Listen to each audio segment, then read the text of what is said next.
भारत माँ के शान हई, हिंद के जवान हई, भारत माँ के शान हई। शेर ना भागे देखी सियरन के टोली, शेर ना भागे देखी सियरन के टोली।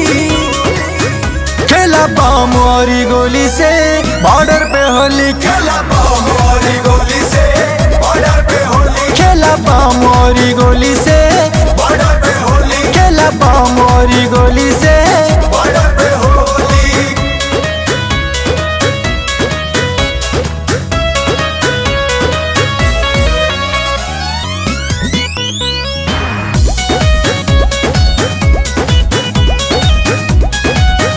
मैं जवान हिंदुस्तान मेरी जान है, ये तिरंगा मेरी आन बान शान है। मैं सपेरा हूँ तू सांप है, मैं सपेरा हूँ तू सांप है।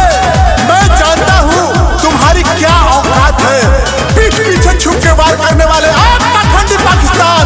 हिंदुस्तान तुम्हारा बाप है, बाप है। भारत माता की। मैं जवान हिंदुस्तान मेरी जान है, ये तिरंगा मेरी आन बान शान है।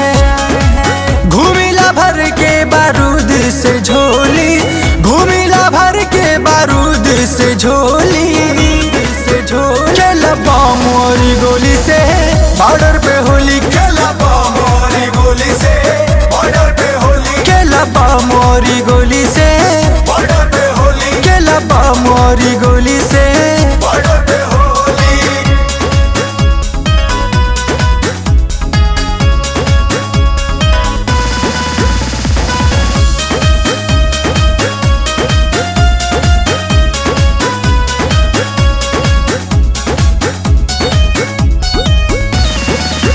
बांधी सर पे कफन के जुनून से, होली खेले अक्षय दुश्मन के खून से। यही अमन मांगेंगे, यही चमन मांगेंगे, एक जन्म नहीं जन्मों जन्म मांगेंगे।